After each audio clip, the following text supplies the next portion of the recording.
Hello and नमस्ते सबैजनाहरूलाई। म आज तपाईहरुलाई एप्लिकेसन अफ इन्टिग्रेसन भन्ने टपिक पढाउन गइरहेको छु, जुन कि यो चाहिँ एन्ट्रान्स प्रिपरेसन गर्ने भाइ बहिनीहरुको लागि हो। यो चाहिँ म्याथको लास्ट टपिक रहेको छ र अहिलेसम्म म तपाईहरुलाई सबै भिडियो बनाइसकेको छु। तपाईहरुले प्लेलिस्टमा गएर हेर्न सक्नुहुन्छ है त। यो चाहिँ application of integration म्याथको last topic रहेको छ र यसपछि म तपाईहरुलाई म्याथमा कस्तो कस्तो क्वेशन सोध्छ त्यसको म तपाईहरुलाई प्र्याक्टिस गराउने छु र कस्तो कस्तो खालको क्वेशनहरु आउने गर्छ म्याथमा म तपाईहरुलाई एन्ट्रान्स प्रिपरेसनको त्यसको भिडियो बनाउने छु। सो म्याथमा जति पनि टपिकहरु रहेको छ म अलरेडी बनाइसकेको छु भिडियोहरु। तपाईहरु प्लेलिस्टमा गएर हेर्न सक्नुहुन्छ।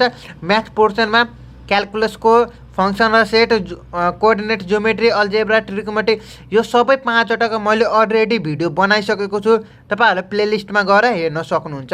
र आज भनेको टपिक रहेको छ क्याल्कुलसको पार्ट 5th रहेको छ, जुन कि आज म तपाईहरुलाई एप्लिकेसन अफ इन्टिग्रेसन भन्ने टपिक पढाउन गइरहेको छु। र यो पढाएपछि अपकमिङ भिडियोमा म तपाईहरुलाई म्याथबाट कस्तो क्वेशन आउँछ बीएससी सीएसआईटी इन्ट्रान्स प्रिपरेसनमा म त्यसको तपाईहरुलाई गराउने छु है त। सो यदि तपाईहरु मेरो च्यानलमा नयाँ हुनुहुन्छ भने अझैसम्म सब्स्क्राइब गर्नुभएको छैन भने सब्स्क्राइब गर्नु होला र साथीहरुलाई पनि शेयर गर्न नबिर्सनु होला। र यहाँ हेर्न सकिहाल्नु भयो होला, यहाँ 4 वटा जति फर्मुला रहेको छ है त। यो फर्मुला म तपाईहरुलाई भन्छु, स्क्रिनशट गर्न सक्नुहुन्छ। र यहाँ क्वेशनहरु पनि छ। यदि तपाईहरुसँग बुक छैन भने स्क्रिनशट गरिहाल्नुस्, तपाईहरुले पनि प्र्याक्टिस गर्न सकिहाल्नुहुन्छ। यदि तपाईहरुको मनमा कुनै पनि डाउट छ भने मलाई कमेन्ट सेक्सनमा गएर कमेन्ट गरेर भनिदिनु होला। सो म तपाईहरुलाई हेल्प गर्ने छु है त। ल आज म तपाईहरुलाई एप्लिकेसन अफ इन्टिग्रेसनको पढाउने गइरहेको छु। यो फर्मुला तपाईहरुको बुकमा पनि रहेको छ। यहाँ हेर्न सक्नुहुन्छ तपाईहरुले यो फर्मुला रहेको छ। त्यसपछि यहाँ हेर्न सक्नुहुन्छ एक्स एक्सिसको फर्मुला, त्यस्तै गरी वाई एक्सिसको फर्मुला रहेको छ है त। ल सुरुमा हेर्नुस् त, यदि तपाईहरुको एउटा फंक्सन दियो y = fx भनेर तपाईहरुको एउटा गिवन फंक्सन दियो, त्यो चाहिँ क्वेशनमा अबाउट एक्स एक्सिस भनियो र त्यसमा दुईटा कोअर्डिनेट दियो भने त्यसको फर्मुला के हुन्छ? फर्मुला के हुन्छ भन्दाखेरि यो y को टर्ममा जति पनि फंक्सन दिएको हुन्छ नि, तपाईहरुले y लाई इन्टिग्रेसन गर्नुपर्ने हुन्छ र x को पोइन्टलाई लिमिट राखेर डेरिभेटिभ गर्नुपर्ने हुन्छ। ल मैले के भने भन्दाखेरि यहाँ चाहिँ x को कोअर्डिनेट, x को लिमिट हुन्छ, यहाँ चाहिँ तपाईहरुको y को फंक्सन हुन्छ है त। y को फंक्सन अनि x को रेस्पेक्टमा तपाईहरुले इन्टिग्रेसन गर्नुपर्ने हुन्छ है त। अब यसको एक्जाम्पल हेरौँ न त। यहाँ हेर्नुस् त, तपाईहरुलाई कति नम्बरको छ? यहाँ 1, 9, 10, 11, 12 नम्बरको सेम रहेको छ है त। सो म तपाईहरुलाई यहाँ हेर्न सक्नुहुन्छ, यहाँ नि एक्स एक्सिस भनेको रहेछ। अब हेर्नुस् 9 नम्बरमा पनि एक्स एक्सिस, 10 मा नि एक्स एक्सिस, 11 मा नि एक्स एक्सिस, 12 मा नि एक्स एक्सिस भनेको रहेछ। सबै सेम रहेको छ है त। सो म तपाईहरुलाई 1 को सिकाइदिन्छु, तपाईहरुले अरु ट्राई गर्न नबिर्सिनु होला है त। यदि तपाईहरुले ट्राई गर्दाखेरि तपाईहरुलाई कुनै पनि कन्फ्युज भयो भने यहाँ हेर्न सक्नुहुन्छ, मैले सोलुसन अलरेडी गरेको छु। तपाईहरुले यो सोलुसन पनि हेर्न सक्नुहुन्छ है त। यदि तपाईहरुले यो सोलुसन बुझ्नु भएन भने मलाई कमेन्ट सेक्सनमा गएर कमेन्ट गर्न नबिर्सिनु होला है त। सो अब म तपाईहरुलाई 1 को ट्राई गर्छु, तपाईहरुलाई सिकाइदिन्छु, चिन्ता नलिनु न है त। अब हेर्नुस् y = तपाईहरुको फंक्सन के दियो? 3x भनेर दियो। कोअर्डिनेट भनेर के दियो? x = 0, x = 4, 0 देखि 4 सम्म दियो कोअर्डिनेट। त्यसपछि फंक्सन चाहिँ y = 3x दिएको दिएन, क्वेशनले दिएको छ है त। अब हेर्नुस् म तपाईहरुलाई कसरी सल्भ गरिदिन्छु।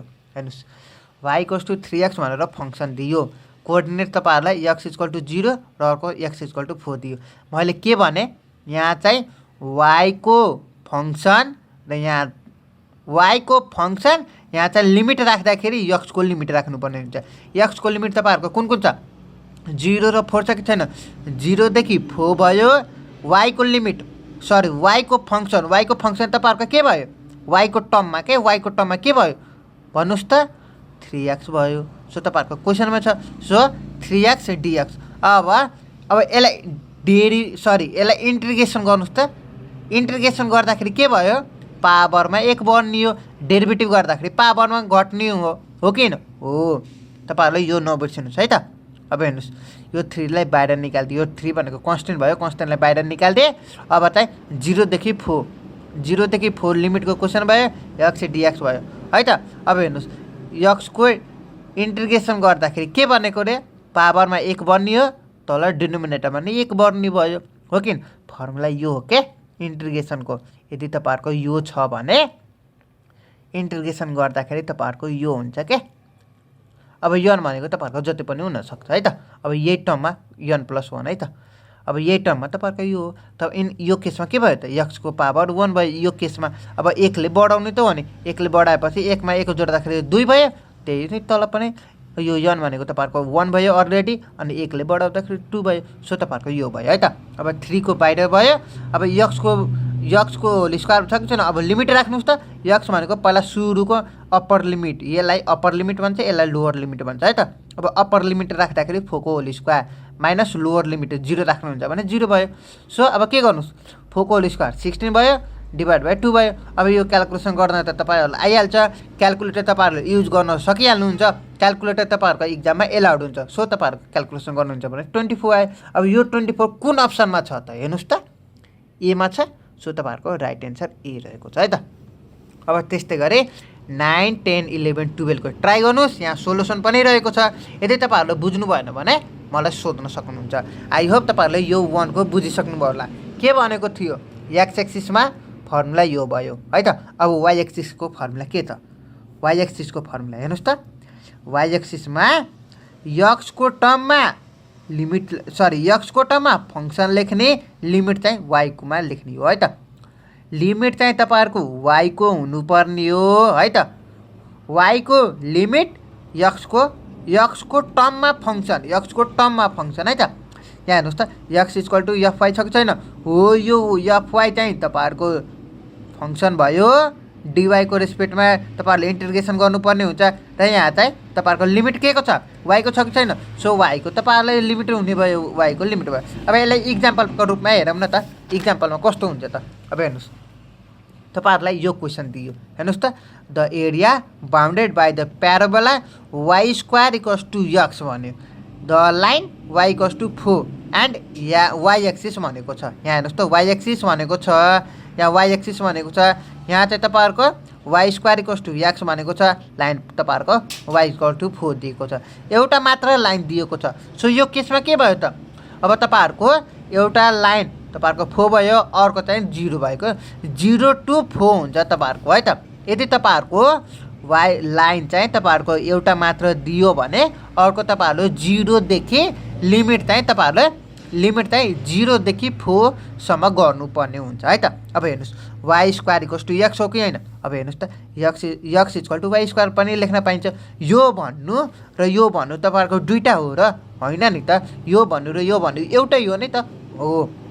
सो x = y² लेखेँ है त। अब हेर्नुहोस्, अब y को लाइन तपाईँहरूलाई y = 4 मात्र दिएको खण्डमा, यो दिएको केसमा के हुन्छ त, अर्को तपाईँहरूको y = 0 भनेर 0 to 4 भनेर यहाँ हेर्नुहोस् न, लाइन y = 4 रे कतिदेखि 4 सम्म त नि तपाईँहरूले 0 देखि 4 सम्म लिमिट राख्नुहुन्छ। अब यहाँ हेर्नुहोस्, फर्मुला हाम्रो के रहेको छ, y एक्सिसको फर्मुला चाहिँ x को फङ्सन y को लिमिट अनि इन्टिग्रेसन चाहिँ के को, dy को रेस्पेक्टमा हो कि होइन? अब x को फङ्सन तपाईँहरूको कति छ, y² हो कि होइन? सो y² यहाँ भयो है त। अब तपाईँहरूको y को लिमिट कति छ हेर्नुहोस् त, एउटा 4 मात्र दिएको छ। सो कतिदेखि 4 सम्म त नि, 0 देखि 4 सम्म। सो 0 देखि 4 सम्म भयो तपाईँहरूको लिमिट भयो। अब यो चाहिँ x को फङ्सन भनेको y² रहेको छ। अब dy को रेस्पेक्टमा तपाईँहरूको इन्टिग्रेसन गर्नुहोस् न त। अब कसरी गर्ने त, मैले के भने, इन्टिग्रेसन गर्दाखेरि y को पावरमा 1 ले बढाउने, डिनोमिनेटर भने 1 ले बढाउने हो कि होइन? त्यसपछि के भयो त, y² रहेको छ। सो 1 ले बढाउँदाखेरि y³ भयो, तल नै तल नै 3 भयो कि भएन भयो। अब तपाईँहरूको लिमिट चाहिँ 4 देखि 0 रहेको छ। अब 4 भनेको के हो अप्पर लिमिट अप वाइको ठाउँमा तपाईँहरूको 4 राख्नुहोस् त। 4 को cube divide by 3 minus upper limit minus lower limit हो है त। यो तपाईँहरूलाई नझुक्कुनुहोस् है त, तपाईँहरूलाई थाहा नै होला upper limit minus lower limit. So minus अब 0 राख्दाखेरि 0 नै भयो। सो अब यो क्यालकुलेसन गर्नुहुन्छ भने 64/3 भयो। सो तपाईँहरूको राइट एन्सर सी रहेको छ है त। अब हेर्नुहोस् अब अर्को क्वेसन रहेको छ जुन र 8 र 4 को सेम रहेको छ है त। अब हेर्नुहोस् म तपाईँहरूलाई 4 र 8 को क्वेसन सेम रहेको छ, तपाईँहरूले यहाँ हेर्न सकिहाल्नुहुन्छ है त। अब म तपाईँहरूलाई यो 4 को गराइदिन्छु है त। हेर्नुहोस् क्वेसनले के भनेको छ the area bounded by the curve y equals to x स्क्वायर and y equal to 2x भनेर दिएको छ। लाइन तपाईँहरूलाई दुईटा कर्भ दिएको छ क्या y इक्वल्स टु यहाँ हेर्नुहोस् न the area bounded by the curve y equals to x स्क्वायर and y equals to 2x दिएको छ। अब यसलाई हामी कसरी गर्छौँ सपोज यो केस छ नि y equals to x square हामीले यो x र y को ग्राफमा प्लट गर्दाखेरि सजिलो हुन्छ क्या तपाईँहरूलाई त। अब ग्राफमा मैले प्लट गर्दाखेरि x को भ्यालु जति राखे पनि तपाईँहरूको y को त भ्यालु आउँछ। सो x को भ्यालु 1 राख्नुहुन्छ भने y को भ्यालु 1 हुन्छ, x को भ्यालु 2 राख्नुहुन्छ भने 2 को होल स्क्वायर कति हुन्छ 4 हुन्छ। मैले यहाँ नेगेटिभ पनि राख्न सक्नुहुन्छ, मैले पोजिटिभ मात्र राखेको छु। अब एउटा नेगेटिभ राखेर हेरौँ न त के हुन्छ। अब x को ठाउँमा -1 राख्नुहुन्छ भने y कति हुन्छ 1 हुन्छ हो कि होइन।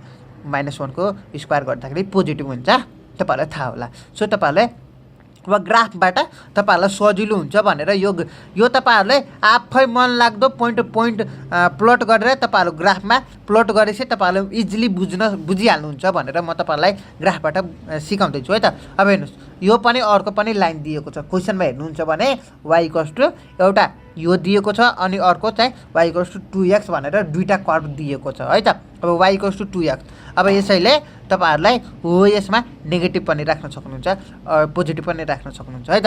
अब मैले यहाँ चाहिँ पोजिटिभ मात्र राखेको छु है त। अब यदि x को ठाउँमा 1 राख्नुहुन्छ भने y को भ्यालु तपाईँहरूको 2 आउँछ। यदि तपाईँहरूले x को ठाउँमा 2 राख्नुहुन्छ भने अभियसली y को भ्यालु 4 आउँछ। सो हेर्नुहोस् त 2 र 4 यताको नि 2 र 4 यो दुईटाको 2 र 4 चाहिँ के भयो त इन्टरसेक्ट भयो के एउटै लाइनमा भएको भएन। अब म तपाईँहरूलाई कसरी हुन्छ म तपाईँहरूलाई सिकाइदिन्छु, चिन्ता नलिनु। यसमा चिन्ता लिनु पर्ने कुनै पनि आवश्यकता छैन, म तपाईँहरूलाई सिकाइदिन्छु है त। सुरुमा तपाईँहरूलाई यो इक्वेसन आई र इक्वेसन सेकेन्ड सल्भ गर्नुहोस्। सल्भ गर्दाखेरि x र y को भ्यालु त आउँछ नि त, आउँछ कि आउँदैन यो भन्नुहोस् त। यदि तपाईँहरूले यो x र y को यो सल्भ गर्नुहुन्छ भने x र y को भ्यालु आउँछ।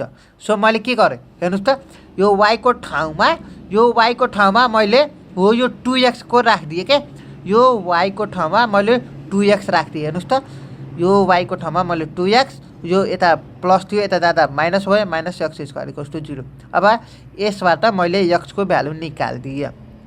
यो x को भ्यालु एउटा 0 भयो एउटा 2 भयो। किन निकालेको हो भन्दाखेरि यो तपाईँहरूको यो लिमिट भयो क्या 0 देखि 2 सम्म लिमिट भयो। यहाँ चाहिँ अब के को राख्नुपर्ने हुन्छ अब तपाईँहरूको y को फङ्सन राख्नुपर्ने हुन्छ है त। यदि तपाईँहरूले यहाँ चाहिँ सल्भ गरेर x को भ्यालु निकालेपछि यहाँ चाहिँ y को लिमिट राख्नुपर्ने हुन्छ। यदि तपाईँहरूले यहाँ चाहिँ y लाई सल्भ गरेर y को भ्यालु निकाल्नुहुन्छ भने यहाँ चाहिँ x को फङ्सन लेख्नुपर्ने हुन्छ है त। अब हेर्नुहोस् यो चाहिँ तपाईँहरूलाई अहिले बुझाइदिन्छु, चिन्ता नगर्नु। अब यो ग्राफबाट हेरौँ है त।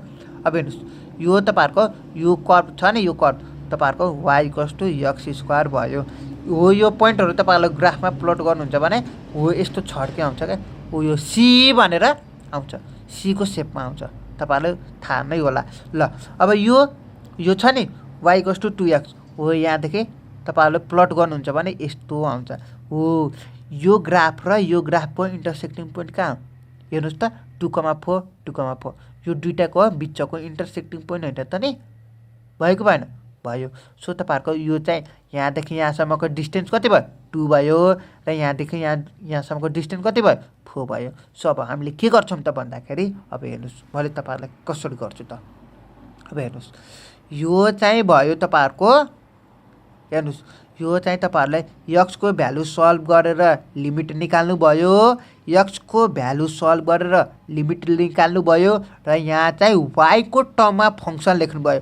वाइको टर्ममा फङ्सन लेख्दाखेरि वाइको फङ्सन तपाईँहरूको के भयो एक्स स्क्वायर हो कि होइन, सो एक्स स्क्वायर लेख्नुभयो है त, minus half b into h के, हाफ बी इन्टु एच। तपाईँहरूको बी भनेको तपाईँहरूको 2 भयो, एच भनेको तपाईँहरूको हाइट कति भयो 4 भयो। यो तपाईँहरूको फर्मुला हो है त, 1/2 इन्टु बी इन्टु एच, तपाईँहरूलाई थाहा नै होला। अब हेर्नुहोस् अब एक्स स्क्वायरलाई इन्टिग्रेसन गर्नुहुन्छ भने के हुन्छ एक्सको क्युब डिभाइड बाई 3। अब तपाईँहरूको लिमिट चाहिँ 2 देखि 0 छँदैछ। अब यसलाई क्यालकुलेसन गर्नुहुन्छ भने यो 2 क्यान्सल हुन्छ, -4 हुन्छ। अब 2 राख्नुहुन्छ लिमिटको, एक्सको ठाउँमा 2 राख्नुहुन्छ भने कति हुन्छ 8/3 -4 हुन्छ। अब यो क्यालकुलेसन गर्नुहुन्छ भने तपाईँहरूको कति हुन्छ नेगेटिभ आउँछ, यानि कि -4/3। तर हामीलाई के सोधेको छ हेर्नुहोस् न, क्वेसनमा एरिया निकाल्न भनेको छ। सो तपाईँहरूको एरिया कहिले पनि नेगेटिभ हुन्छ त, सो एरिया कहिले पनि नेगेटिभ हुँदैन, नभएपछि हामीले माइनसलाई नेग्लेक्ट गर्छौँ, यानि कि माइनसलाई माइनसको ठाउँमा हामी पोजिटिभ लेख्छौँ। सो तपाईँहरूको 4/3 जुन अप्सनमा छ त्यही हो तपाईँहरूको एन्सर है त। सो तपाईँहरूको 4/3 तपाईँहरूको कुनमा रहेको छ फोको एमा रहेको छ, सो तपाईँहरूको फोको ए राइट एन्सर है त। अब त्यस्तै गरी तपाईँहरूको 8को हो, यो 8को ट्राई गर्न सक्नुहुन्छ, सेम क्वेसन हो, सेम युज गर्नुहुन्छ, तपाईँहरूले सकिहाल्नुहुन्छ भने। अब तपाईँहरूको यो यताको सबै सकिहाल्नुहुन्छ, आई होप यताको सबै सकिहाल्नुहुन्छ, कुनै पनि डाउट छैन मलाई। यदि तपाईँहरूको डाउट भयो भने मलाई भन्नु न, म तपाईँहरूलाई सल्भ गरेर दिइहाल्नुहुन्छ। अब तपाईँहरूलाई 7को म तपाईँहरूलाई कसरी गराउने त्यो सिकाउँदै गएको छु। अब हेर्नुहोस् area bounded by the curve y square equals to 4x and x square equals to 4y भनेर दिएको छ। अब यसको लागि म तपाईँहरूलाई सर्टकट ट्रिक युज गर्दैछु है त। अब हेर्नुहोस् यसको लागि के भयो तपाईँहरूलाई, यदि तपाईँहरूको क्वेसनमा यस्तो रहेको है, यदि तपाईँहरूको क्वेसनमा y square equals to 4ax अथवा x square equals to 4by दियो भने यहाँ हेर्नुहोस् त, यहाँ x को स्क्वायर यता y स्क्वायर हो कि होइन, यहाँ y स्क्वायर यता x स्क्वायर हो कि होइन। यता y स्क्वायर हुँदा यहाँ चाहिँ सिङ्गल भेरिएबल यानि कि सिङ्गल मात्र भएको छ, यहाँ यता y स्क्वायर हुँदा यहाँ x मात्र, यता x स्क्वायर हुँदा यहाँ y मात्र भयो भने, यो कन्डिसन भयो भने तपाईँहरूको सर्टकट ट्रिक के, कोफिसिएन्ट अफ एक्सको कोफिसिएन्ट के हो 4a हो नि, इन्टु कोफिसिएन्ट अफ y को कोफिसिएन्ट के 4b डिभाइड बाई 3 गरेर तपाईँहरूको स्टडी गर्न सक्नुहुन्छ। अब यसको अब यसलाई कसरी गर्ने त, क्वेसन नम्बर 7मा हेर्नुहोस् त, तपाईँहरूको कति दिएको छ, area bounded by the curve y square equals to 4x र x square equal to 4y दिएको छ कि छैन। अब यसलाई कसरी गर्ने त हेर्नुहोस् त, यो तपाईँहरूको गिभन भयो हो कि होइन। अब हेर्नुहोस् त यो र यो तपाईँहरूको म्याच भयो कि भएन, हेर्नुहोस् त यहाँ चाहिँ y square equals to x को टर्ममा छ, यहाँ x square equals to y को टर्ममा छ कि छैन। अब के गर्ने त, coefficient of x into coefficient of y divide by 3। अब कोफिसिएन्ट अफ x भनेको तपाईँहरूको के भयो, कोफिसिएन्ट अफ x को अगाडि के भयो 4 भयो, 4 इन्टु कोफिसिएन्ट अफ y को अगाडि के छ 4 छ कि छैन, सो 4 इन्टु 4 डिभाइड बाई 3, 4 जा कति हुन्छ 60 डिभाइड बाई 3। सो तपाईँहरूको कुन छ त 60 डिभाइड बाई 3 तपाईँहरूको सीमा रहेको छ। सो आई होप तपाईँहरूले यो चाहिँ एप्लिकेसन अफ इन्टिग्रेसनको बुझिसक्नुभयो होला। यदि तपाईँहरूको मनमा कुनै पनि डाउट छ भने मलाई कमेन्ट गरेर भन्न नबिर्सिनु होला, ल सकेसम्म म तपाईँहरूलाई छिटोभन्दा छिटो रिप्लाई गरेर तपाईँहरूलाई हेल्प गर्ने नै छु। सो यति भन्दै आजको लागि यति नै। यदि मेरो च्यानलमा नयाँ हुनुहुन्छ भने अझै पनि सब्सक्राइब गर्नुभएको छैन भने सब्सक्राइब गर्नु होला, लाइक सेयर कमेन्ट गर्न नबिर्सिनु होला। र मैले म्याथको पोर्सनको सबै टपिकहरू छ, मैले सबै कभर गरिसकेको छु। तपाईँहरूले प्लेलिस्टमा गएर इन्ट्रान्स प्रिपरेसन भन्ने भिडियो छ, त्यसमा गएर हेर्न सक्नुहुन्छ है त। त्यसभित्रै छ प्लेलिस्टभित्र इन्ट्रान्स प्रिपरेसनको भिडियोहरू पनि छ। यो शुद्ध गरेर मेबी 24 अथवा 25वटा भिडियोहरू छ, तपाईँहरूले हेर्नु होला। मेबी तपाईँहरूलाई यो धेरै नै हेल्प गर्नेछ इन्ट्रान्स प्रिपेरेसनमा। सो तपाईँहरूलाई त्यो भिडियो हेर्न नछुटाउनु होला है त, सबै भिडियो हेर्नु होला। सो यति भन्दै आजको लागि बिदा हुन चाहन्छु। So thank you guys watching this video.